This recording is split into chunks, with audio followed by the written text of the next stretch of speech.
Haleluya, haleluya. Your presence is heaven to me. Barusan kita melihat sebuah tayangan yang luar biasa tentang bahwa hadirat Tuhan itu sangat berarti buat kita semua. Amin, saudaraku. Enggak ada amin, haleluya. Ini jam yang luar biasa, Harpitnas. Makanya ada yang bilang BOM kayaknya salah pilih tanggal katanya gitu karena wah di depan ada liburan panjang katanya gitu. Jadi Harpitnas tapi bisa terkumpul 10.000 gini luar biasa sekali. Tepuk tangan buat Tuhan kita, haleluya. Your presence is heaven to me. Tahun 1998 hadirat Tuhan itu mulai masuk ke tempat-tempat kerja di Indonesia, di Jakarta. Kenapa? Pemicunya karena goncangan krisis moneter pada waktu itu. Masih ingat masa-masa itu? Saudaraku, masa-masa yang luar biasa itu. Itu namanya gedung-gedung di Tamrin, Sudirman sana, saudara. Itu sudah kosong, itu tenan-tenannya entah kemana itu waktu. Udah pada gulung tikar. Mungkin bukan cuma digulung tikarnya, nggak tahu dikemanain tikarnya udahan pada waktu itu. Tapi yang luar biasa apa saudara, jumlah kantornya berkurang memang. Tapi yang namanya fenomena persekutuan doa kantor itu mulai bermunculan di mana-mana. Rupanya goncangan itu lebih membuat orang suka berdoa. Halo, amin. Ya kan, ngaku kan? Kalau doa kalau udah kepepet kan? Ya kan? Ya sih nggak kepepet juga doa sih, tapi doanya lebih kencang kalau kepepet kan, jujur kan? Nah, itu yang terjadi 20 tahun yang lalu. Tiba-tiba tanpa terasa kita ada di tahun ini. 20 tahun sejak hal itu terjadi. Dan saya percaya ada rencana Tuhan yang jauh lebih dahsyat di waktu-waktu ke depan ini. Yang percaya katakan amin. Haleluya. Pak, tapi ini kayaknya nggak ada goncangan apa-apa kok tahun ini. Jangan nunggu goncangan. Hati-hati dengan strategi iblis yang namanya jurus boiled frog. Jurus kodok rebus. Saudara tahu itu? Saudara kalau ahli masak suike atau makanan dengan menu utama kodok, saudara ada tekniknya. Kalau Anda masukkan kodok ke dalam air, temperaturnya jangan langsung dipanaskan. Sebab begitu Anda masukkan kodok hidup-hidup di air panas dengan temperatur tinggi, maka kodoknya akan kaget dan dia lompat keluar. Caranya bagaimana? Ya, naikkan temperaturnya pelan-pelan. Kodok itu masih demen, oh kok anget ya gitu. Dia masih berenang ke sana kemari. Pelan-pelan, tambah panas, tambah panas nggak berasa, lama-lama dia jadi suike. Saudara, itu hati-hati strateginya iblis kayak gitu sama anak-anak Tuhan. Ya, kayaknya goncangannya ini antara ada dan tiada gitu loh. Beda sama 98, 20 tahun yang lalu. Tapi tiba-tiba goncangan itu bisa datang kayak tsunami. Halo, siapa mau siap hadapi waktu-waktu yang luar biasa ini bersama dengan Tuhan? Amin. Digital ekonomi diadakan supaya kita aware bahwa tsunami itu sedang datang. Waktu-waktu itu sedang datang. Dan jangan sampai kita nunggu goncangan itu datang menyergap kita tanpa keadaan yang siap. Saya percaya kita semua yang ada di ruangan ini adalah orang-orang yang akan Tuhan siapkan. Amin. Haleluya. Baik. Saya perlu sampaikan beberapa hal mewakili panitia juga. Tapi kayaknya kita belum doa pembukaan tadi ya. Boleh kita panggil berdiri sama kita doa dulu yuk. Haleluya, haleluya, haleluya, haleluya, haleluya. Oh haleluya, haleluya, haleluya. Hadirat-Mu Tuhan, hadirat-Mu. Hadirat-Mu yang kami perlu dalam hidup ini. Hadirat-Mu yang kami perlu dalam kehidupan kami sehari-hari. Hadirat-Mu yang kami perlu dalam keseharian kerja kami. Hadirat-Mu yang kami perlu dalam keluarga-keluarga kami. Hadirat-Mu yang kami perlu juga dalam ibadah-ibadah kami. Hadirat-Mu pula yang kami perlu dalam acara hari ini Tuhan. Ini adalah acara-Mu Tuhan. Ini bukan acara BOM saja. Ini bukan acara segelintir panitia. Ini adalah acaramu Tuhan. Berdaulatlah penuh atas tempat ini. Berdaulatlah penuh atas tempat ini. Ambil alih semuanya ya Tuhan. Sempurnakan semuanya yang panitia sudah siapkan. Dalam waktu yang sangat begitu sempit di tengah kesibukan mereka semua. Engkau menyempurnakan semuanya Tuhan. Urapi seluruh pembicara. Anak-anakmu yang telah kau siapkan entah sejak kapan dalam waktumu. Untuk hari yang luar biasa ini Tuhan. Urapi mereka semua. Kami mau duduk diam dalam hadirat-Mu sepanjang hari ini. Dan kami tahu hadirat-Mu akan memuaskan kami. Hadirat-Mu akan membekali kami untuk kami kembali ke tempat kerja kami masing-masing dan menjadi berkat bagi banyak jiwa. Terima kasih Bapa, Engkau dahsyat buat kami. Dalam nama Yesus Tuhan kami awali Digital Economy Seminar Pro NBS hari ini dalam nama Yesus Tuhan. Haleluya. Semua berkata amin. Tepuk tangan buat Tuhan sekali lagi. Puji Tuhan. Silakan duduk kembali. Baik. Nah sebentar sebelum kelupaan. Jadi tadi sudah register semua di depan dan dapat goodie bag. Di dalamnya ada beberapa hal yang sudah bisa lihat. Kemudian sedikit informasi, ada snack di sana dan panitia memang tidak menyiapkan lunch. Mohon maaf ya, bukan kenapa-napa karena tempat ini tidak bisa untuk makan di dalam ruangan. Kalau kita keluar ruangan akan crowded juga di sana. Dan tapi di lantai bawah saudara bisa dapatkan, bisa pilih berbagai macam menu pilihan di sana dengan membayar sendiri. Puji Tuhan, haleluya ya. Mohon maaf banget karena apa sih? Tadinya harganya maunya sih ya 200 ribuan gitu ya. Maaf ya Pak Rada kita buka-bukaan deh pagi hari ini. Tapi akhirnya karena ada kesulitan untuk makan itu bisa diturunin gitu. Jadi berapa? 150 ribu ya. Itu bukan 150 dolar loh, 150 ribu loh itu ya. Tapi ternyata berat banget gitu loh. Kita kemarin itu sampai empot-empotan, kenapa ini sampai last minute, kenapa ya? Mungkin liburan panjang kali Pak. Tapi atau beberapa pertimbangan yang lain gitu.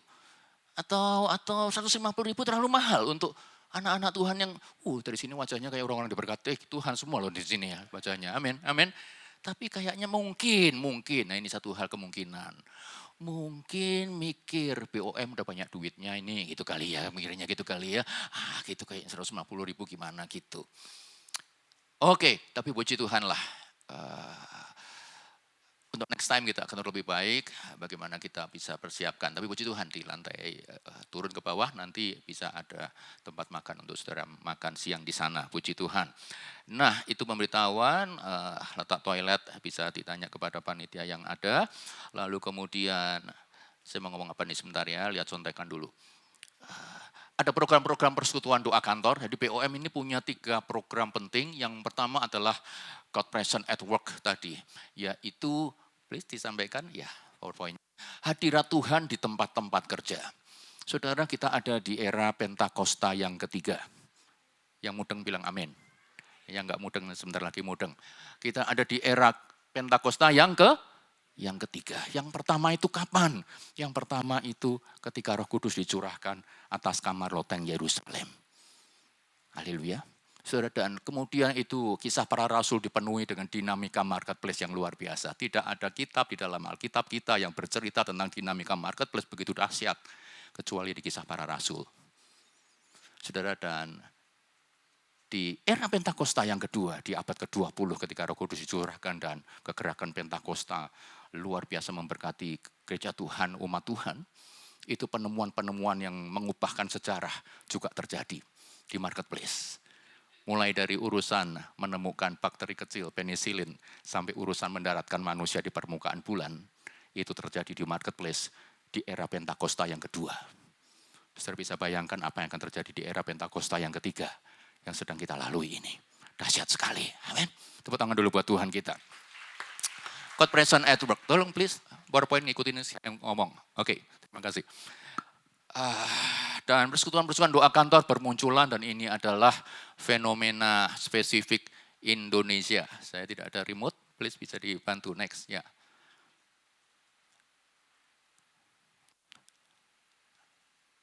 Mundur. God Present at Work. Nggak bisa muncul. Baik. Bisa? Kalau nggak bisa, kasih kode saya supaya saya bisa lanjut. Nggak bisa? Oke, nggak bisa ya.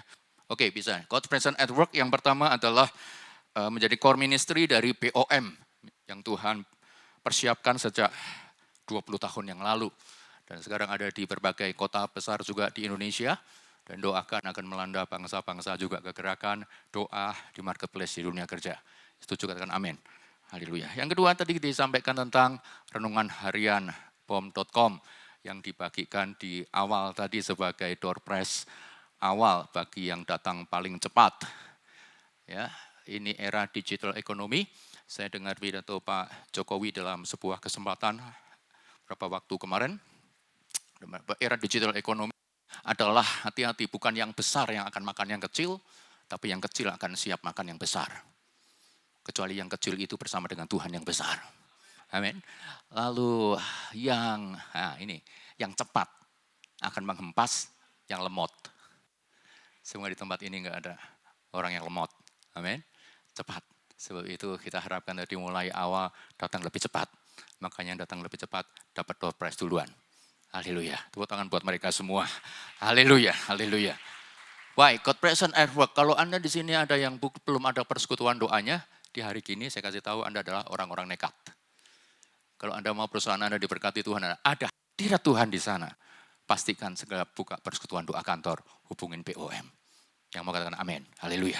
Lalu yang kedua tadi, maaf renungan harian sudah, itu memberkati dunia kerja sejak belasan tahun yang lalu. Dan renungan harian pom.com itu adalah salah satu dari 10 renungan harian terbaik di Indonesia saat ini. Jadi jangan sampai nggak ngeh, kita punya sebuah renungan harian yang dahsyat. Nanti sore akan di launching juga bagaimana itu dapat Anda peroleh secara digital melalui aplikasi. Puji Tuhan. Lalu yang ketiga ada Pro and Biz Community. Nah, ini beda sama persekutuan doa kantor. Persekutuan doa kantor urusan on the spot, on site, di workplace. Itu persekutuan doa kantor. Tetapi Pro and Biz Community, kepanjangan dari Professional and Business People Community adalah komunitas professional and business people dimanapun. Tidak harus ada di persekutuan doa kantor. Dimanapun di gereja Anda, di komunitas-komunitas Anda bisa bentuk professional and business people community ini. Dengan moto yaitu win, atau yang pertama adalah W adalah witness atau winning soul. Dan I-nya adalah impartation, lalu N-nya adalah networking. Kisah para rasul itu dipenuhi dengan 3 hal itu, saudara, termasuk networking. Saudara tahu nggak? Itu Lydia pedagang kain ungu, dia supply mungkin seragam untuk para rasul pada waktu itu. Luar biasa, ada penjahitnya namanya Tabita, dia adalah perancang busana, dia yang jahit seragamnya untuk rasul-rasul kali kalau bikin acara kayak ginian. Luar biasa, ada Simon penyamak kulit, dia yang produksi sepatu dan tas yang indah-indah pada waktu itu. Saudara, mungkin kalau ada yang meninggal dunia, hubungin San Diego, yang punya itu yang dari Arimatea itu loh saudara. Oh semuanya terconnecting dengan network yang luar biasa pada Pentakosta yang pertama. Hal yang lebih dahsyat akan terjadi di Pentakosta yang ketiga. Yang mudeng bilang amin. Haleluya. Pro and Biz Community ya. Dan di depan ada card yang saudara bisa dapatkan untuk menjadi member dari Pro and Biz Community yang luar biasa ini. Saudara dengan member ini saudara bisa dapat diskon 30% kalau ada event-event POM seperti ini. Dan belum lagi sudah bisa nginap di Wish Hotel and segala macam dari merchant yang bisa memberikan diskon kepada saudara dengan menunjukkan kartu Pro and Biz tersebut. Ya, dapatkan nanti masih sebentar siang masih ada waktu untuk Anda bisa bertanya di counter depan, dapatkan beberapa merchandise juga di sana. Puji Tuhan, haleluya. Itu beberapa hal tentang pergerakan POM 20 tahun yang kita lewati sampai hari ini. Lalu kemudian ada satu lagi, saya tidak boleh lupa yang satu. Sebentar. Yang satu ini adalah tentang mitra BOM. Mitra BOM. Boleh pinjam Pak, ada satu envelope. Envelope di situ ada ya Pak. Oke, mitra BOM adalah begini saudara, yaitu, nah thank you. Di goodie bag saudara, ada seed of blessing. Ini bukan kolektor, ini bukan persembahan. Saya tahu sudah membayar untuk seminar ini, bukan? Tapi ini adalah untuk pengembangan pelayanan BOM ke depan. Mitra BOM, saudara boleh isi, tidak usah tergesa-gesa sekarang, masih ada waktu, saudara berdoa sepanjang hari ini, berapa yang Tuhan gerakkan di hati Anda semua. Yang mudah mengatakan amin. Haleluya, puji Tuhan. Baik, sekarang yang terakhir saya mau perkenalkan, bukan pembicara, ini pembicara yang luar biasa yang sudah berkumpul dan menyediakan, akan diperkenalkan oleh moderator kita. Tugas saya memperkenalkan moderator kita, satu couples yang luar biasa, yaitu Bapak Parada Devi dan Ibu Sandra Silitonga. Tepuk tangan buat mereka berdua. Mereka adalah orang-orang yang luar biasa di marketplace. Bentar Pak, tadi pagi saya baru dikirimin data tentang beliau berdua ini. Bapak Parada Silitonga, Anda boleh panggil Pak Devi, adalah profesional in oil and gas dan exploration, development, and production. Current positionnya hari ini sebagai senior advisor PT Pertamina. Kalau ada hal-hal yang meresahkan Anda tentang Pertamina, itu tanggung jawab dia berarti ya. Lalu ada beliau adalah juga previous professional experiences in management and technical position di Exxon Mobil, sudah, dan kemudian maaf ya, saya harus baca dengan cepat, di Exxon Mobil dan di Petronas Kuala Lumpur Malaysia, dan eksekutif education-nya Thunderbird Global Management School Amerika. Lalu beliau juga, apalagi sih Pak, panjang banget Pak. Oke deh ya, nanti panjangan ya Pak ya. Oke, Ibu kita luar biasa nih, kedua pasangan ini orang-orang luar biasa sekali. Dan mereka cinta Tuhan luar biasa loh saudara, seperti kita-kita juga sih. Dia dengan pelayanan, beliau bernama, panggil saja Ibu Sandra, adalah, atau kita panggil berdua ya, Ibu Pak Devi dan Ibu Sandra ke depan supaya kita semua kenal yang akan menemani. Tepuk tangan dulu buat mereka semua, haleluya. Ibu Sandra adalah founder and director of Wonder and Wonder School. Dan apalagi ini sebentar ya, saya ambil yang penting-penting. Former principal and program coordinator of various national plus schools. Dan apalagi sebentar ya, maaf ya. Panjang banget sih Bu. Oke. Rasanya cukup itu ya Bu ya. Oke ya, mereka orang luar biasa dan pengerja di Gereja Betel Indonesia, Senayan City. Tepuk tangan sekali lagi buat mereka berdua. Waktu saya persilahkan kepada kedua orang yang luar biasa ini. Baik, puji Tuhan. Ibu Sandra dulu ya, Ibu Sandra akan menemani Ibu Lena Setiawati dari BCA yang sudah hadir di tengah-tengah kita. Puji Tuhan. Tepuk tangan sekali lagi buat Tuhan. Haleluya.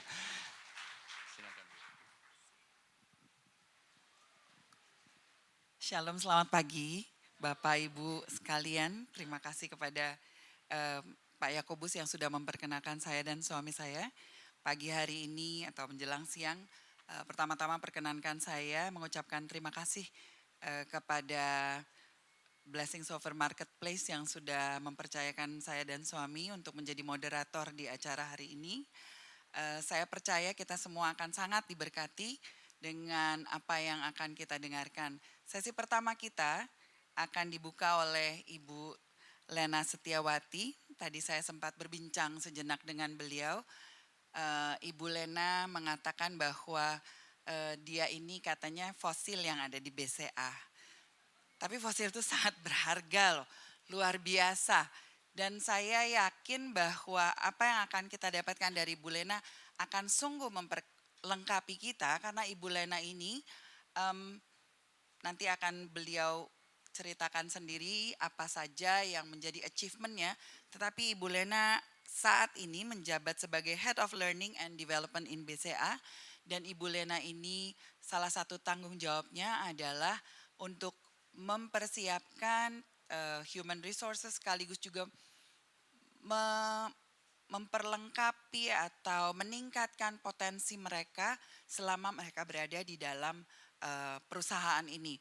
Dan kami bersyukur bahwa Ibu Lena mempunyai waktu bisa memberikan sesi bersama-sama dengan acara Blessing Over Marketplace. Untuk itu, mari Ibu Lena, saya persilahkan naik dan kita akan duduk sama-sama di depan. Nanti sesudah Ibu Lena memberikan sharing session, akan ada kesempatan untuk Bapak Ibu sekalian seandainya ada hal-hal yang ingin ditanyakan.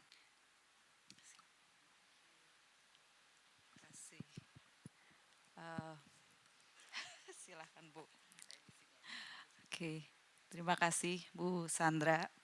Selamat pagi, selamat siang ya. Selamat pagi menjelang siang, Pak Yakobus, Bapak Ibu sekalian. Kelihatannya ada yang adik-adik juga. Jadi Bapak Ibu, adik-adik sekalian, selamat pagi menjelang siang. Ini enaknya gimana ya? Presentasinya Bapak Ibu yang di belakang kelihatan nggak dari samping sini? Dari sini kelihatan ya? Oke, saya lebih baik minggir deh supaya bisa lebih kelihatan di sana. Jadi sharing hari ini lebih banyak sebetulnya dari sisi apa yang terjadi di BCA, terutama dalam kaitan dengan bagaimana kita mulai atau bukan mulai ya, sudah ya saat ini mengelola dengan karyawan yang berbagai generasi ya. Nanti saya akan singgung sedikit generasi maksudnya seperti apa. Fokusnya lebih ke sana.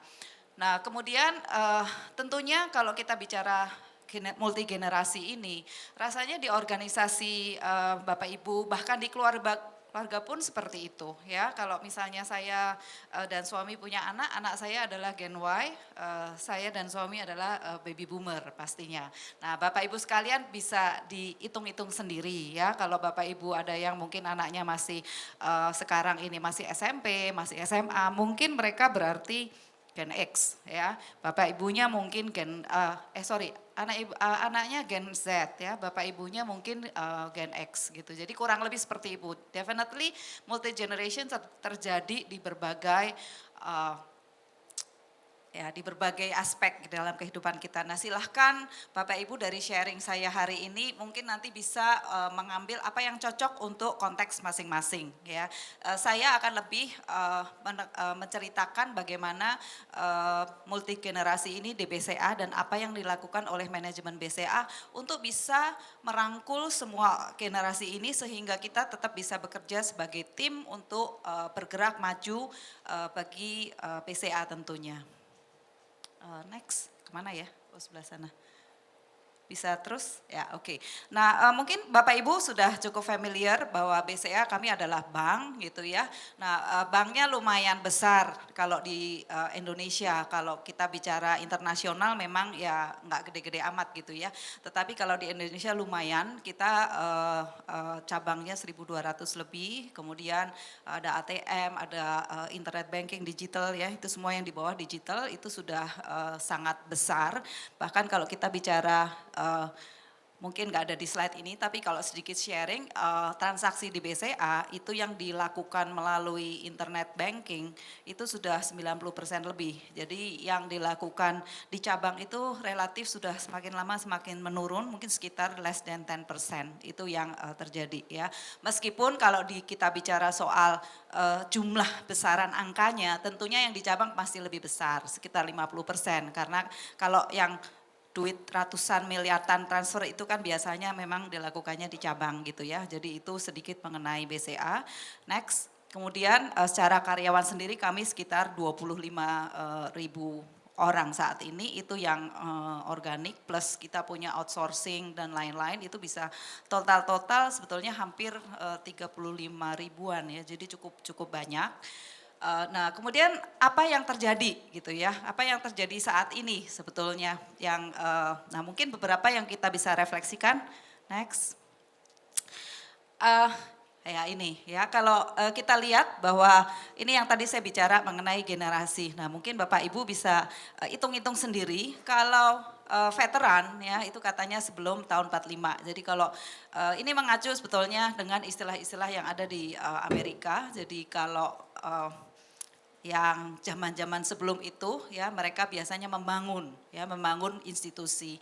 Kemudian baby boomer itu mengembangkan organisasi itu ya. Nah Gen X itu yang antara 65 sampai 80, nah Gen Y itu yang lahir sekitar 80 sampai 2000 ke sini sudah Gen Z. Nah sebetulnya kalau kita lihat dengan generasi itu, apa sih yang terjadi? Kalau saya ingat saya dulu ya waktu saya kebetulan di sini deket-deket ke Gen X, antara Gen X dan Baby Boomer mungkin nggak terlalu berasa. Karena sama-sama kondisinya gitu ya, sama-sama nggak gampang. Artinya waktu itu teknologi belum begitu banyak. Kemudian cara pergerakan paling juga ada TV, radio ya, bicara pakai surat. Paling banter email pun udah masuk di sekitar 80-an, itu udah email. Jadi relatif tidak terlalu banyak perbedaan. Nah tetapi dan juga mungkin waktu veteran ini punya anak, which is itu Gen X, cara mendidiknya pun juga berbeda. Karena si veteran ini kan zamannya susah gitu ya, jadi dia didik anaknya juga susah gitu. Artinya mungkin akan berbeda. Coba kalau yang anak Baby Boomer.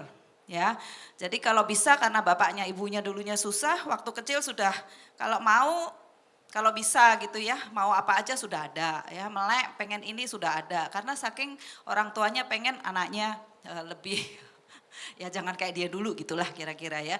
Jadi relatif lebih mudah ya. Kemudian apalagi setelah mereka beranjak lebih dewasa, bahkan mungkin kalau nggak salah SMP mungkin ya umur 10-an gitu, itu gelombang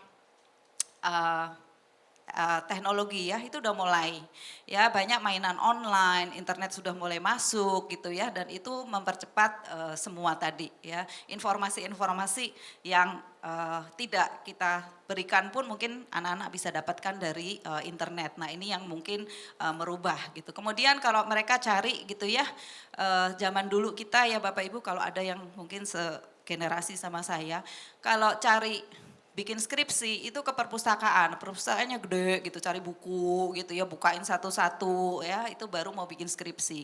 Kalau sekarang rasanya nggak ke perpustakaan, dia ke Google sana, Google sini ya, download sana, download sini gitu, udah selesai ya. Itu yang berbeda, jadi daya carinya pun jauh lebih cepat, mungkin usaha mencarinya pun juga berbeda. Nah hal-hal seperti ini yang juga saya pikir akan berpengaruh terhadap bagaimana generasi X dan Y dan Z ini menjadi seperti yang sekarang gitu ya. Oke, next. Nah kemudian kalau bicara bahwa generasi ini sebetulnya sudah masuk ke dalam dunia kerja. Jadi kalau posisi saat ini ya sekitar Gen X 30 ya, kira-kira 30-30 lah ya, sepertiga begitu dalam tahun 2005, mungkin sekitar 5-6 tahun lagi, maka Baby Boomer sudah mungkin hilang, tinggal X, Gen Y dan Gen Z yang akan masuk. Nah tentunya ini akan menjadikan cara kerja yang mungkin berbeda gitu ya. Ya, cara merencanakan pekerjaan pun beda, cara komunikasi berbeda, dan semua akan berbeda. Ya, bisa jadi terjadi seperti itu. Oke, next.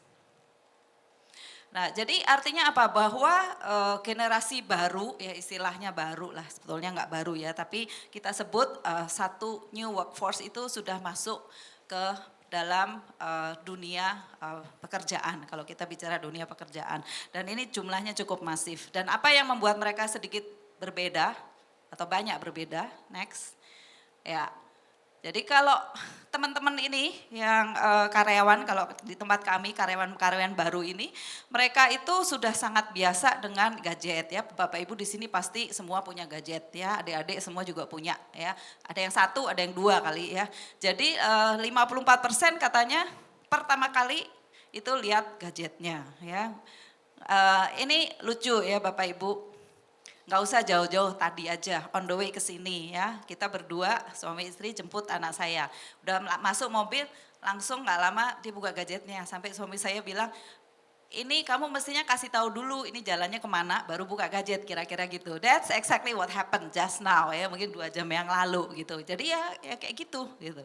Kemudian 70% katanya orang-orang HR ini kami berpikir bahwa mereka itu jauh lebih cepat bekerjanya malah kalau menggunakan mobilenya. Jadi udah kayak nggak bisa terpisahkan antara mobile dengan orangnya. Jadi ya that's mungkin fact gitu ya, fakta gitu.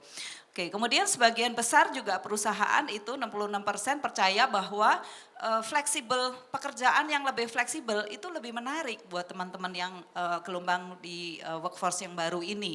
Ya kalau kita dulu kan banyak kan pekerjaan dari 5 tahun yang lalu atau mungkin 10 tahun yang lalu sampai sekarang sama gitu ya.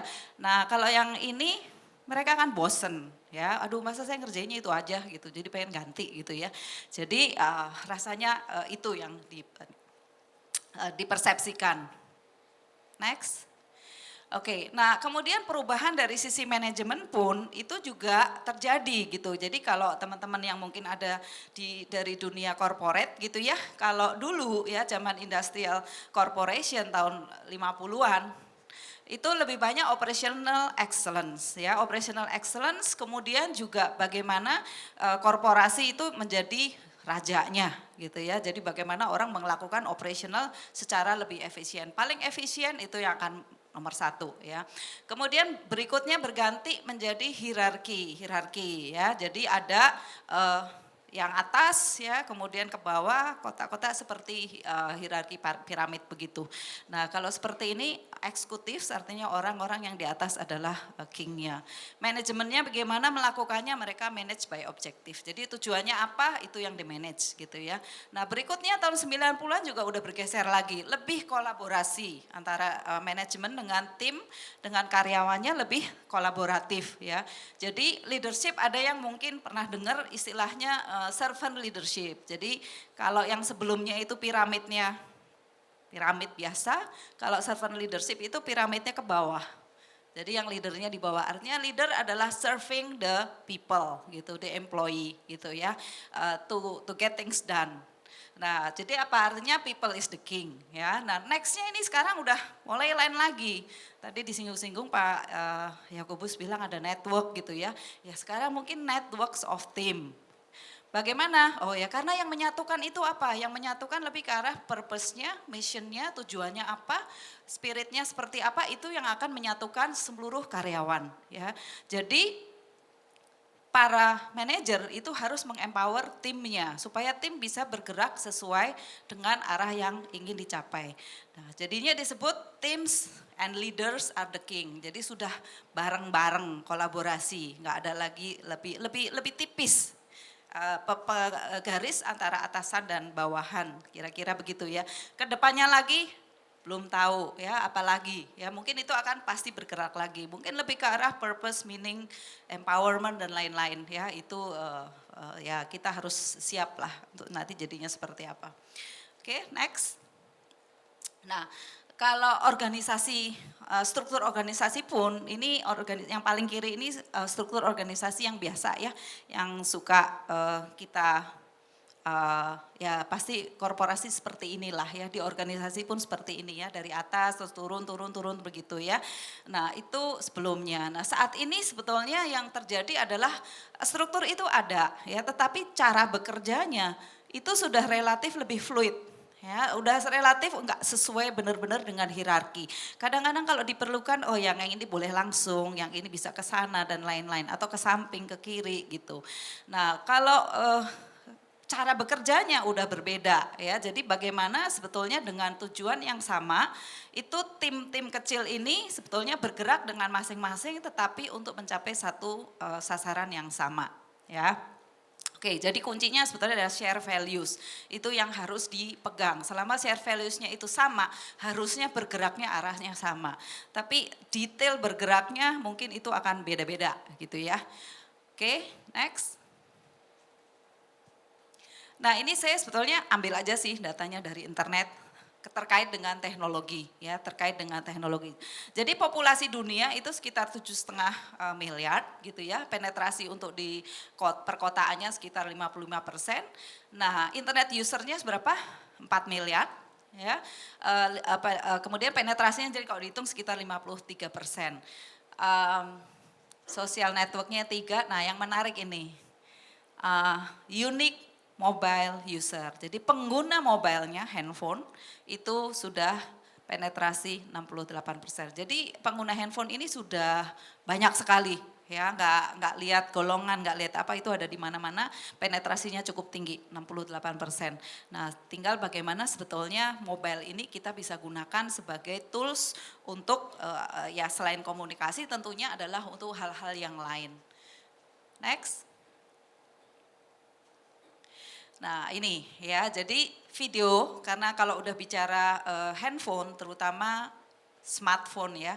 Smartphone ini sebetulnya sudah digunakan tidak hanya untuk komunikasi telepon maupun texting ya, tapi sudah dipakai sangat banyak untuk video. Ya, jadi video learning ya atau mobile over mobile learning itu sudah banyak. Jadi kita video itu sudah kira-kira 50% dari traffic di internet, jadi YouTube dan lain-lain itu semua video ya. Yang pakai mobile juga 60%, jadi 50% learners juga pakai mobile. Itu data-data yang ada di luaran. Itu yang ya, gimana sebetulnya kita bisa memanfaatkan ini. Nanti saya akan sharing bagaimana BCA juga menggunakan ini untuk tools pembelajaran dan komunikasi. Next. Oke, nah di bagian HR-nya ya, di bagian HR-nya pun juga nggak terlepas dari pengaruh teknologi ini. Jadi sebetulnya teknologi HR pun sekarang juga sudah bergerak. Ada yang namanya people analytics ya. Kalau dulu Bapak Ibu mungkin ya kita data aja siapa orang yang cuti, siapa yang ini. Kemudian kalau kita mau cari bagaimana meretensi orang gitu, mungkin kita kumpulin gitu ya, kita tanya apa yang membuat kamu happy dan lain-lain. Sekarang sudah mulai pakai namanya HR Analytics ya, People Analytics itu sudah dikumpulin semua data, entah data cuti, data sekolah, data dan kemudian nanti dengan teknologi dengan artificial intelligence, deep learning itu dianalisa. Sebetulnya orang yang modelnya seperti ini gitu ya, atau kalau dia melakukan hal-hal seperti ini, kayaknya ini mau keluar tahun depan itu udah bisa ketemu seperti itu. Jadi saya juga nggak tahu nih. Iya, dia lihat kalau cuti sakitnya sekian meningkat makin lama itu kebanyakan bisa aja ini saya nggak bicara BCA tapi hal-hal seperti itu ya dikombinasi kalau cuti sakit tinggi kemudian keterlibatan di proyek rendah, ini kebanyakan nggak lama gitu ya, performance kurang misalnya ya. Oke, kemudian mobile platform ya juga mungkin sudah bisa digunakan mobile sebagai platform HR juga. Oke, terus atau platform as a services. Jadi artinya kalau dulu mungkin reimbursement itu pakai namanya apa ya, papernya ya, bondnya itu kirim ke HR ya, nanti ini approve, balik bayar dan lain-lain. Mungkin nanti kita sudah lakukan lewat mobile supaya lebih cepat ya. Oke, next. Nah sekarang BCA sendiri gimana? Kalau ini tadi kan what's going on ya yang di luar. Nah sekarang di BCA seperti apa? Nextnya.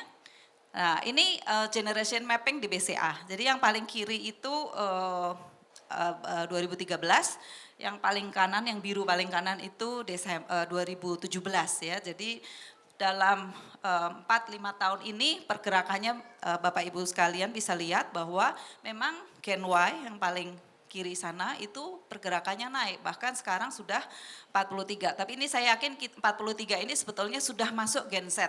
Kami belum belah setnya berapa persen, masih kecil sih, mungkin less than 5%. Tapi udah mulai masuk, jadi majority sudah Gen Y ya. Tapi baby boomernya masih ada, sekarang masih 5%. And most of the baby boomers, they all, not all lah. Tapi banyak yang sebetulnya ada di posisi-posisi manajerial. Ya, termasuk yang X. And then how we deal with the Y gitu ya, yang mulai sudah 43% tadi dengan berbagai karakteristik perbedaan yang ada. Next. Nah, kita sebetulnya kuncinya cuma satu. Kita pengen membuat bagaimana karyawan itu senang, happy dan produktif. Kalau happy aja ya namanya mungkin nggak usah di kantor kali ya. Kalau di kantor perlu produktif gitu. Karena kalau nggak produktif nanti gimana ya kantornya gitu. Jadi kita perlu produktif ya.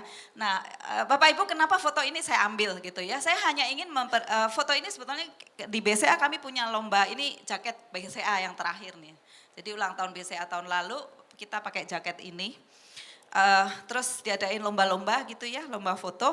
Ini yang menang ya. Ini adalah coba tebak Bapak Ibu, ini di mana? Pasti Bapak Ibu bilang, oh ini somewhere di Jakarta gitu ya. Ya ini Bapak Ibu salah satu capem kami yang menang itu, satu tim ini orang capem semua. Nah ada yang tahu nggak namanya? Nah ini mudah-mudahan saya nggak salah spelling nih, Rambi Puji. Ada yang tahu nggak? Ya maaf kalau salah ya, ya itulah. Itu di Jember sana. Jember aja begini loh Bapak Ibu, nggak kalah kan.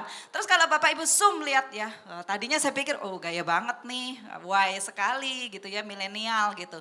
Tapi sesudah saya zoom, nggak juga, yang ini kayaknya seumur aku deh gitu. Yang ini segini gitu, yang why, yang milenial bener-bener kayaknya yang ada sih, mungkin 2, 3, 4 orang tuh milenial asli ya. Yang lain enggak, tapi sudah menjadi milenial. Jadi kalau kita bicara sebetulnya milenial, baby boomers itu kalau tadi usia itu kalau saya pikir tidak, ya itu secara umum begitu. Tapi pada dasarnya orang itu adalah manusia itu individual.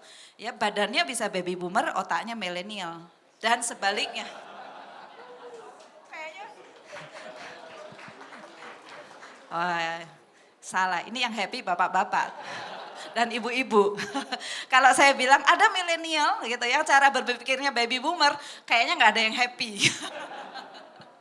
Tapi it happens. Ada yang milenial yang gayanya sebetulnya dan cara berpikirnya not necessarily seperti milenial sekali, dia agak baby boomer. Jadi kembali istilah ini sebetulnya generalisir. Jadi when you deal with people from those generation, tentunya harus dilihat karakteristiknya apa, karena nggak otomatis seperti itu ya, jadi tetap individual pada akhirnya. Oke, next. Nah, gimana supaya orang-orang itu happy tetapi produktif gitu ya. Nah kami punya, ya kita istilahnya adalah people management, how we manage the people.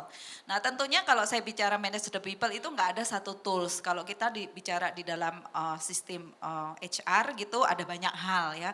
Nah ini saya angkat beberapa hal. Tentunya ada rekrutmen yang mesti benar supaya ambil orangnya pas, sesuai gitu ya. Ada bagaimana kita juga harus mendevelop teman-teman itu sehingga mereka bisa maju juga bersama-sama dengan perusahaan. Kemudian harus ada sistem rewardnya juga. Kalau ini tapi rewardnya underpaid juga saya rasa nggak ada yang mau gitu ya. Tapi kalau overpaid, over semua perusahaannya yang suffer. Nah bagaimana balance-nya? Nah ini semua juga merupakan elemen-elemen yang perlu diperhatikan. Nah tapi saya pada kali ini akan fokus kepada environment, pada lingkungan, ya lingkungan kerja dalam hal ini. Nah lingkungan kerja juga perlu di manage ya, bagaimana lingkungan kerja yang nyaman, yang bisa membuat orang-orang, teman-teman tadi happy dan produktif, itu juga perlu dilakukan. Nah saya akan fokus kepada environment saja kali ini. Yang 3 lainnya itu kayaknya too technical ya, nggak usah. Oke, next. Nah beberapa tips ya, beberapa tips bagaimana di dalam multi generation ini ada beberapa hal yang harus diperhatikan. Yang pertama ya, harus harus diciptakan satu lingkungan yang terbuka. Sebenarnya terbuka itu supaya apa sih? Supaya understanding satu sama lain ini menjadi semakin baik ya. Lepas dengan tadi backgroundnya yang boomer, yang X, yang segala macam gitu ya. Itu kalau lebih terbuka otomatis lebih ada pemahaman satu sama lain. Kalau ada pemahaman satu sama lain, ada understanding, mestinya nanti yang lain juga akan lebih baik ya. Nah yang kedua juga, nah kita perlu equip leader dengan range of leadership skills.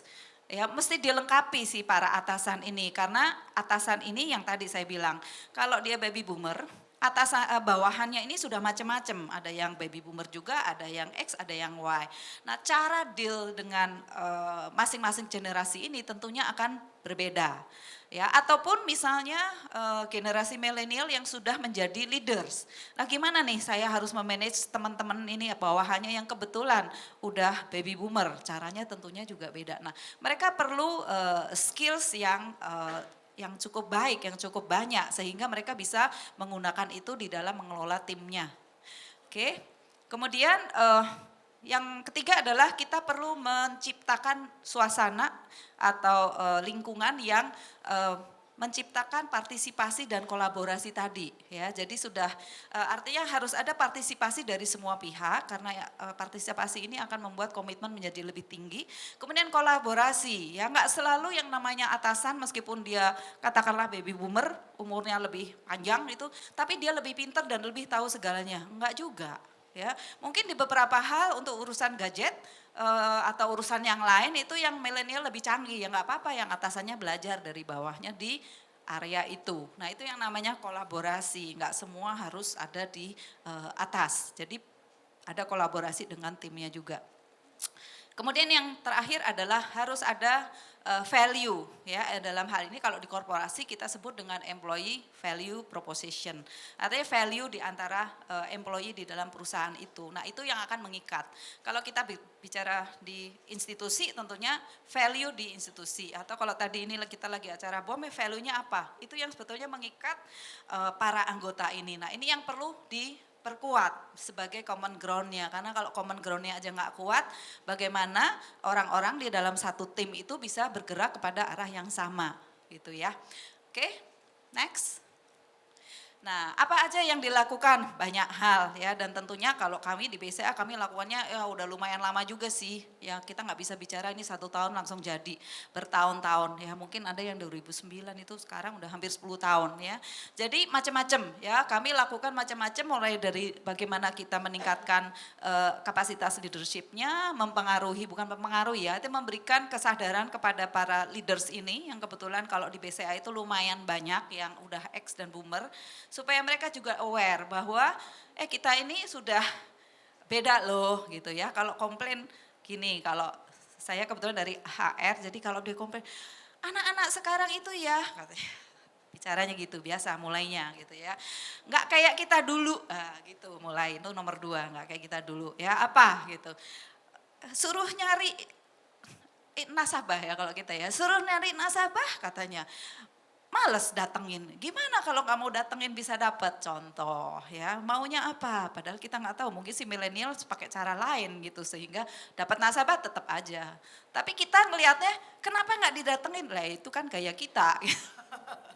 Gaya boomers dulu harus didatengin, mungkin milenial punya cara lain. Nah itu, tapi komplainnya adalah beda, nggak kayak ya memang beda gitu ya, ya itulah antara lain. Kemudian workspace ya, workspace ini biarpun tidak menjadi satu elemen yang sangat kuat, tetapi juga akan menciptakan suasana bekerja yang berbeda ya. Jadi ruang kerja yang berbeda tentunya akan membawa suasana yang berbeda. Sebetulnya itu sih ya. Kemudian work style, cara kerjanya pun berbeda ya. Atau mungkin harus perlu dilakukan sesuatu sehingga kita bisa mengadopsi stylenya teman-teman ini ya. Kemudian aktivitas, nah aktivitas sebetulnya hanya bungkus sih. Ini untuk biasanya event lah kita sebut ya. Ini adalah bumbu-bumbunya ya untuk mendorong supaya bisa jalan. Oke, next. Nah, ini contoh ya. Contoh share value and purpose. Nah, buku itu komik ya.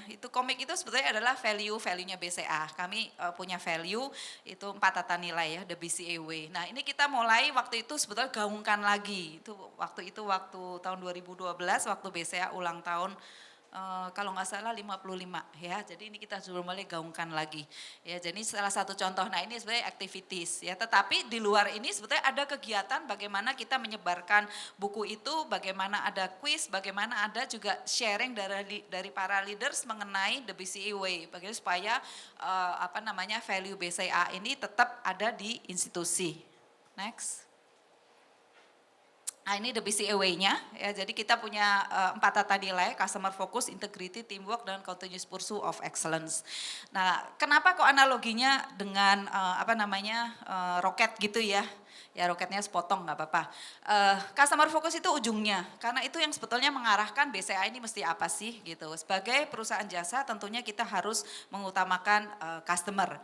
Kemudian integrity, integrity adalah dasar badan pesawatnya, karena itu yang menjadi landasan kita harus ya punya integritas ya. Teamwork adalah cara kerja kita, itu di sayap. Nah, kemudian continuous pursuit of excellence itu turbo yang belakang yang kemudian di fotonya nggak kelihatan ya, tapi turbo itu yang sebetulnya akan mendorong BCA mempercepat mencapai tujuannya, apa yang ingin dicapai. Ini sedikit ilustrasi karena ini yang juga kita sampaikan di teman-teman BCA di dalam ya, di internal perusahaan. Next. Nah, contoh ya. Contoh bagaimana kita melibatkan sebetulnya atasan sebagai role model di dalam the BCA way. Nah, ini yang kita bilang bahwa namanya value ya itu harus diturunkan ya. Harus kalau kita pengen satu value itu tertanam itu harus diturunkan, dan diturunkannya di mana? Namanya juga diturunkan dari atas. Ya, kalau kita nggak turunkan maka dia akan create value sendiri. Jadi kita harus turunkan. Nah, ini juga memaksa sebetulnya kan kalau atasan ya sedemikian banyak kita bicara berapa ya, ada 1.000 orang, enggak ada 1.000 lah, mungkin 400 orang ya. Bagaimana 400 orang di BCA ini juga harus menularkan ke masing-masing di timnya ya. Kenapa begitu? Coba customer focus ya artinya apa? Kalau di cabang mungkin arti ini, di divisi logistik bisa sedikit beda loh karena customernya agak lain. Jadi konteks-konteks itu yang kenapa kita minta atasannya yang sharing, karena secara kontekstual mereka yang paling tahu dengan lingkungannya. Mungkin sama-sama cabang gitu ya, cabang di Ambon sama cabang di Jakarta akan beda.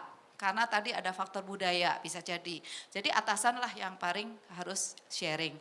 Jadi dengan, nah ini ya ini sebetulnya kita foto-foto buat dikemas aja sih. Tapi mereka artinya kalau buat kami, kita perlu dokumentasi bahwa kamu memang lakukan itu gitu, kira-kira gitu ya.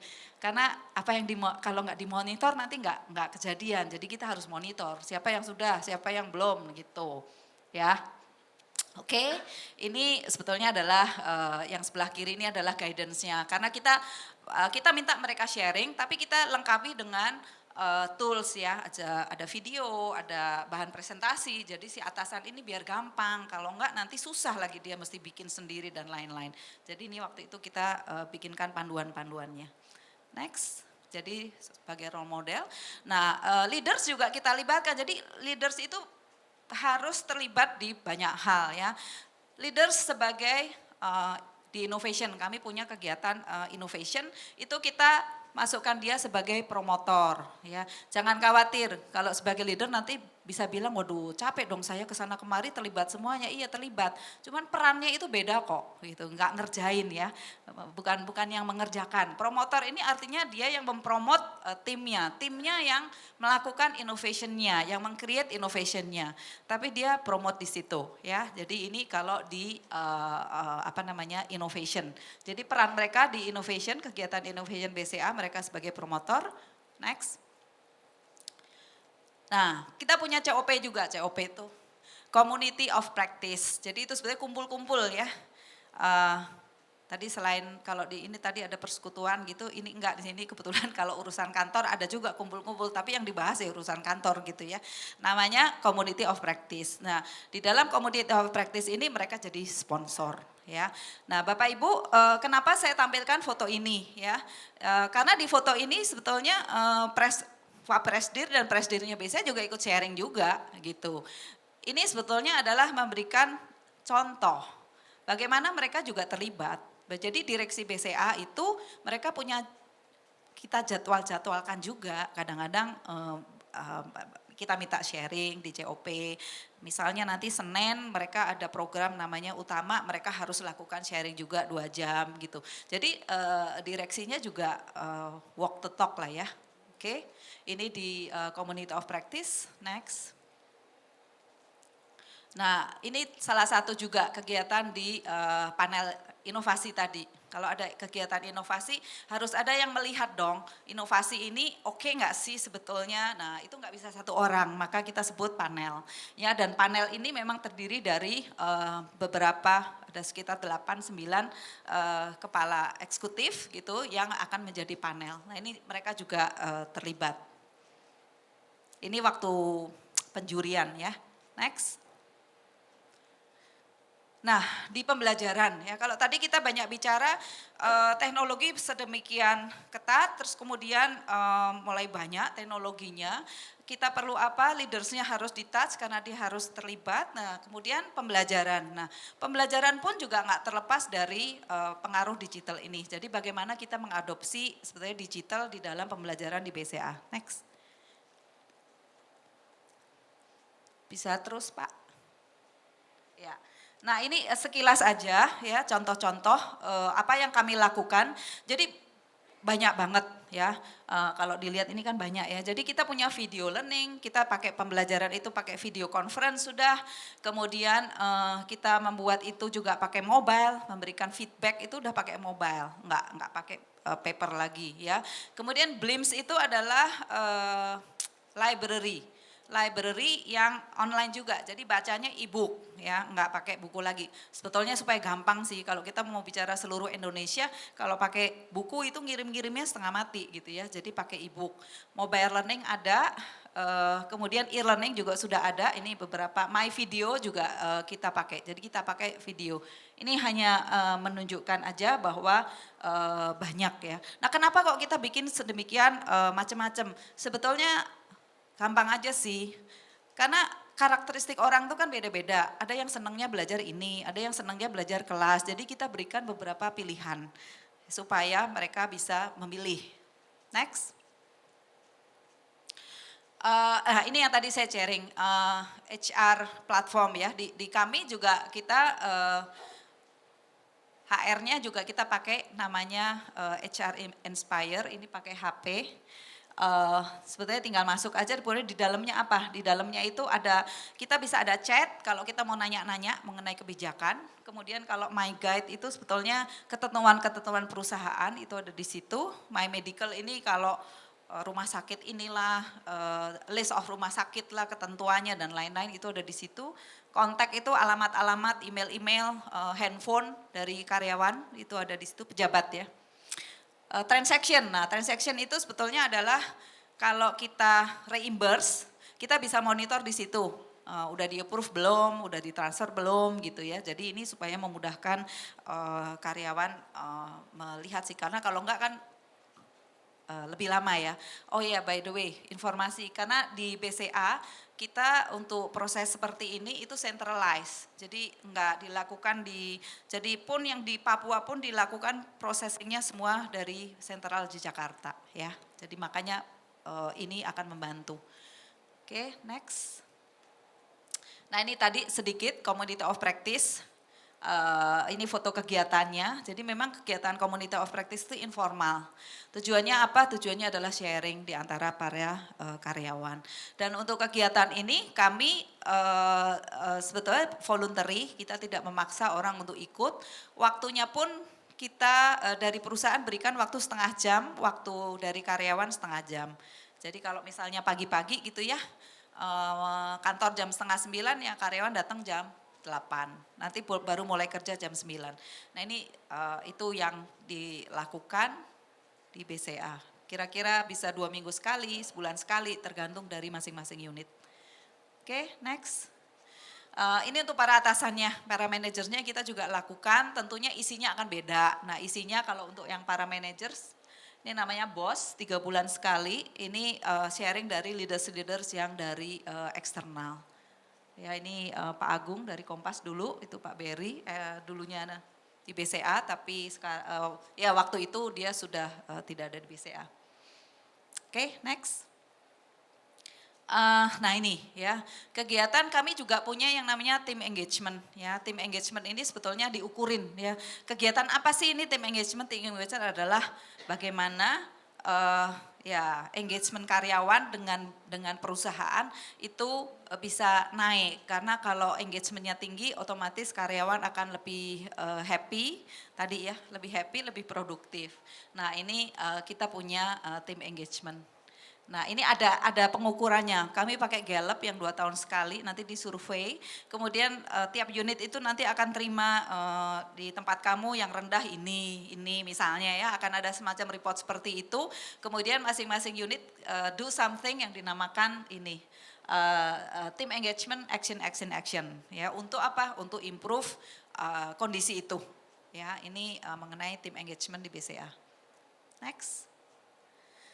Ini yang tadi saya bilang working environment kantor. Emang kayaknya nggak mutlak sih ya, tapi dengan kondisi kantor yang dinamis, yang lebih enak gitu ya, ya bukan lebih enak sih, lebih cocok gitu, itu lebih nyaman juga, lebih biar orang lebih bersemangat gitu ya. Jadi kami lebih banyak sekarang open office, working area-nya itu open office, tapi discussion area-nya ada di beberapa tempat. Bahkan ruang namanya apa, ruang pejabatnya gitu ya, ruang pejabatnya pun terbuka, cuman ada satu pojokan gitu terbuka, jadi nggak pakai pintu-pintu lagi ya, contoh gitu. Next. Kemudian kita coba juga akomodir yang namanya flexi hours, meskipun ini tidak bisa untuk semua karena sebagai bank kami harus melayani nasabah ya, jadi jam 8 udah harus buka dan lainnya itu tetap ada, tetapi untuk unit IT karena mereka memang lebih banyak model kerjanya itu biasanya malam-malam, jadi mereka punya flexi hours, cuman maksimum sampai jam 10 ya. Selama satu harinya 8 jam it's okay, mereka bisa lakukan. Jadi ini contoh apa yang kami lakukan adjustment untuk supaya apa? Ya tadi gitu, karena memang sudah berbeda ya. Next. Nah, cara kerjanya pun juga berubah ya. Jadi kami sudah dari mungkin 2 tahunan yang lalu itu kita pakai yang namanya Agile Scrum dan mini company. Ya, ini terutama ini sebetulnya kalau mungkin gampang-gampangannya Bapak Ibu cara kerja yang model tim ya, cara kerja model tim dan tim itu yang nanti akan bergerak gitu ya. Nah, ini untuk apa sih? Ini sebetulnya adalah mengakomodir untuk teman-teman yang tadi generasi milenial, ya supaya mereka bisa juga lebih cepat dan juga bisa punya peran lebih di dalam tadi agile streamnya. Kan kalau di organisasi kan masih kotak-kotak gitu ya, dia ada di level mana. Tetapi kalau di dalam agile tim ini, kalau dia expert di situ ya dia bisa jadi leader di sana gitu. Nggak harus dia menjadi leader yang formal di dalam organisasi. Jadi anak ini akan punya sebetulnya seperti tanda kutip pengakuan gitu ya, dan memang mengekspresikan apa yang menjadi kelebihannya. Oke, ini mengenai mini company. Next. Nah ini kira-kira cara kerjanya ya.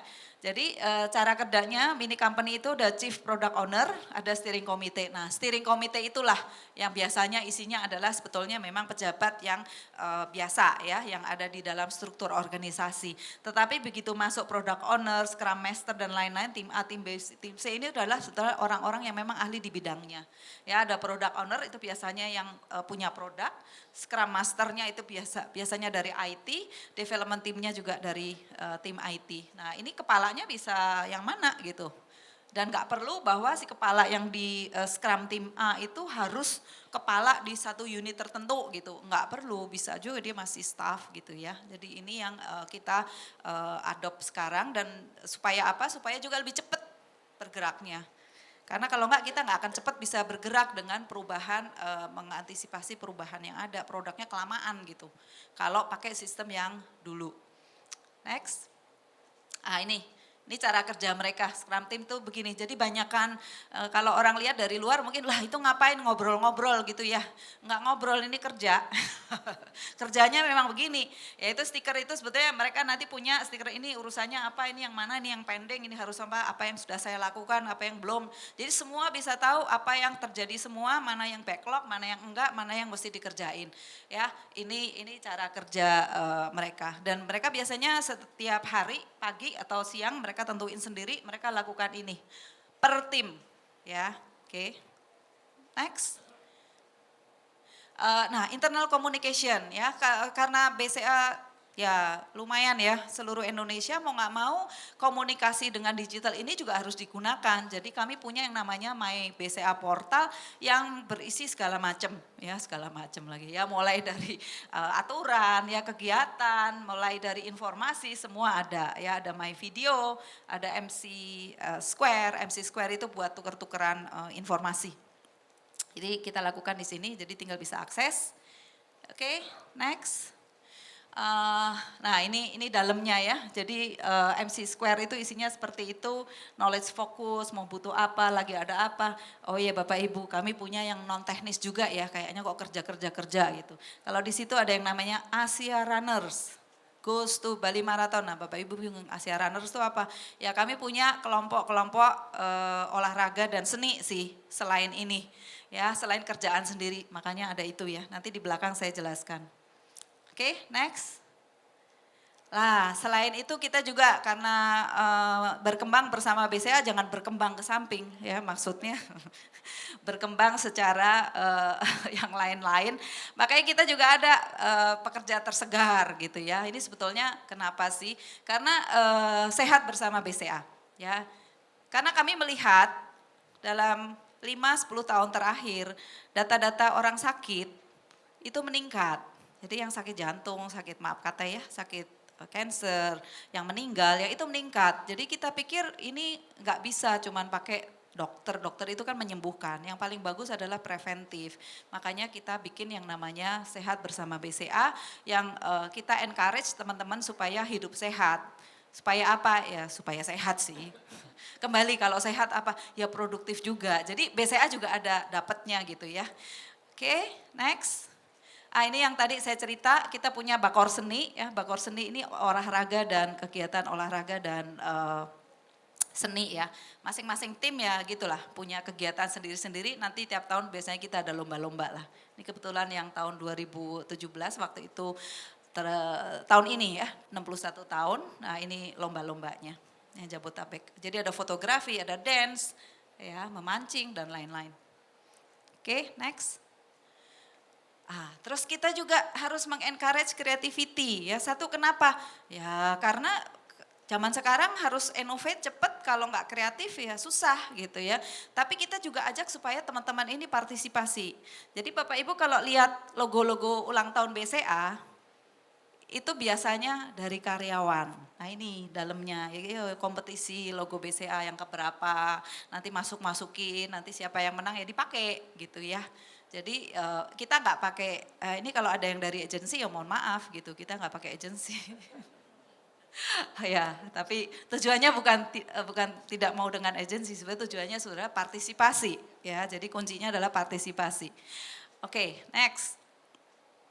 Ini yang innovation ya, yang tadi saya cerita. Ini sebetulnya cuman yang menunjukkan aja waktu seremonialnya, kegiatannya sih pasti nggak begini. Ini seremonialnya siapa yang menang dan lain-lain. Jadi ya, terus kemudian apa ya, winnersnya ini pakai tema-tema sih ya, itu teman-teman yang bikin lah. Jadi kita ikut aja deh gitu. Jadi ini temanya kalau nggak salah waktu itu universe atau apa ini yang bawah. Oke, next. Kita juga punya internal FinHack buat teman-teman Bapak Ibu yang backgroundnya IT di sini mungkin tahu ya Financial Hackathon itu apa. Jadi BIA itu BCA Innovation Award. Jadi acara yang tadi saya bilang innovation di BCA itu ujungnya nanti dilombakan di acara yang namanya BCA Innovation Award. Nah untuk yang teman-teman yang di daerah IT dan seputarnya itu kita punya FinHack, Financial Hackathon. Kalau sekarang kan di luar sana banyak financial teknologi begitu-begitu ya. Jadi kita juga bikin ya. Nah, Bapak Ibu lihat kan yang di bawah? Yang masih fresh, muda-muda itu pesertanya ya. Kalau yang agak-agak begitu deh ya itu tahu sendiri siapa gitu ya. Jadi tapi yang penting semua ikut ya. Oke, next. Ini BCA Award. Nah BCA Award ini area bergengsi ya di BCA. Tiap tahun kami adakan ini juara-juara ya. Semua juara itu maju di sini. Ya baik dari cabang, dari ada kantor pusat, juara inovasi, juara apa semua maju di sini. Ya jadi ini kayak kalau di film gitu mungkin Oscar gitu ya kalau di BCA ini.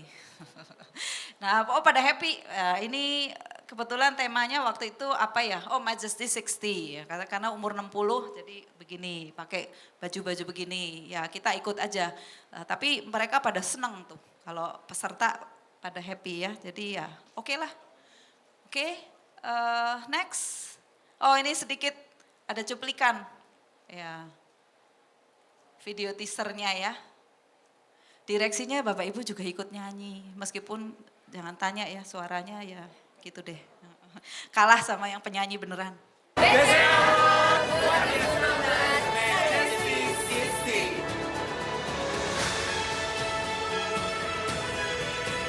Ini bukan kami ya, nah, ini dari luar. Ya.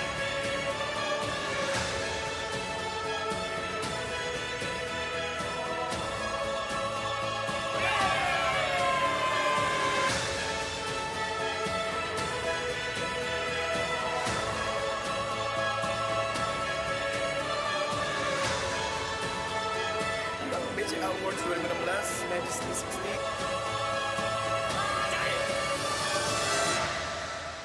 Oke, ya supaya berasa sedikit gitu ya, ya itu makanya heboh banget gitu buat teman-teman BCA memang ini ya tadi kayak Oscar tadi. Oke, next. Nah, kalau kita udah bicara sebegitu banyak, terus apa hasilnya gitu ya? Kalau nggak ada hasilnya tentunya udah di stop kali sama BCA. Oke, next. Jadi apa yang dilakukan tentunya harus ada ukurannya, harus diukur. Kalau nggak diukur kita nggak akan tahu apa yang berhasil, apa yang nggak berhasil. Jadi ada ukurannya. Nah, beberapa ukuran, coba kita lihat next. Jadi mengenai tim engagement ya, menurut survei, ini dari Gallup ya, survei Gallup itu 92% Indonesian employee, maksudnya karyawan di Indonesia itu tidak engage di tempat kerjanya. Itu kata dia loh ya, nggak tahu benar enggaknya ya, tidak engage di tempat kerjanya. Ini data awal di Indonesia. Next. Nah kemudian bagaimana dengan BCA ya, sebelum BCA kita lihat dulu ya. Jadi kalau global itu yang engage itu sekitar 13%. Jadi kalau persen US 32% ya, global 13%. Next. Nah benchmarknya itu dari Gallup itu harusnya jumlah karyawan yang engage itu 70%. Engage itu artinya dia memang cocok lah dengan perusahaannya gitu ya. Ini benchmarknya. Next. Nah BCA gimana? Ya BCA lumayan naik ya, kita di atas 70%.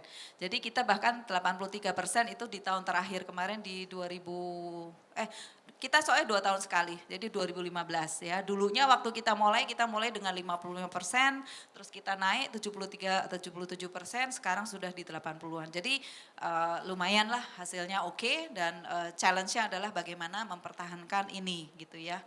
Oke, ini mengenai engagement. Nah, kenapa kok tim engagement atau employee engagement ini sangat penting? Gampang-gampangnya gini, kalau mau mau customer-nya engage, bagaimana customer bisa engage ke BCA kalau employee-nya aja nggak engage gitu dengan perusahaannya. Jadi mesti karyawannya dulu engage, baru kita bisa menarik customer-nya. Kira-kira gitu ya, Bapak Ibu. Next.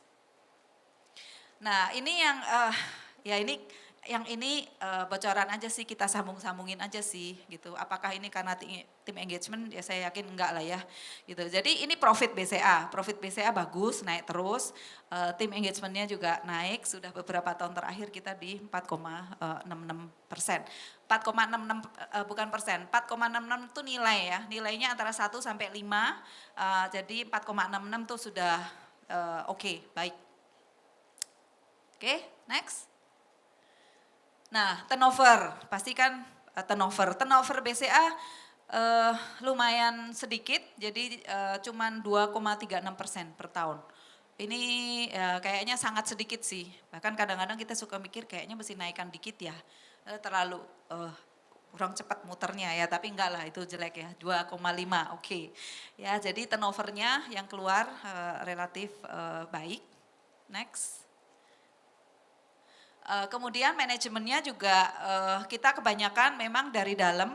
apakah ada yang dari luar? Ada ya Bapak Ibu, kalau kita lihat yang sebelah kiri itu eksternal itu ada ya, paling sekitar 10% lah dari total. Tetapi semakin ke bawah sebetulnya kita lebih banyak grow from within. Jadi kita banyak memang merekrut teman-teman itu yang dari fresh grade atau dari level bawah, kemudian di groom, dikembangkan untuk tetap di BCA. Oke, next. Nah ini ya oke, ini beberapa award, ini award perusahaan banyak gitu ya, nggak usah disebut satu-satu. Next. HR-nya juga lumayan, banyak beberapa award gitu ya. Jadi kita sudah 2 kali jadi World Gallup Great Workplace Award, ini untuk level dunia, ini tahun 2015 dan tahun 2017. Bahkan di 2017 kemarin kita dari Forbes juga ada, termasuk di 40 besar kalau nggak salah ya, tapi kalau di Indonesia kita nomor 1. Oke, next. Nah, sedikit pesan ya. Kalau tadi itu mengenai BCA, sekarang sedikit pesan ya. Sebetulnya kalau kita bicara generasi, kita tadi bicara banyak mengenai oh iya agak beda loh gitu. Nah, pertanyaan berikutnya adalah sebetulnya seberapa sih bedanya antara generasi-generasi ini? Next. Nah, coba kita lihat, kayaknya familiar ya. Sering lihat nggak Bapak Ibu begini? Ya, masing-masing sibuk gitu kan, di mobil, di kereta, saya nggak tahu di mana lagi ya, pokoknya ya kayak gini lah ya. Nah, kayaknya kok teknologi membuat kita begitu antisosial gitu ya. Nah, coba kita lihat kalau yang dulu seperti apa. Next. Yang dulu begini. Ya. Jadi ya bisa disimpulkan ya, beda apa enggak saya rasa bisa disimpulkan.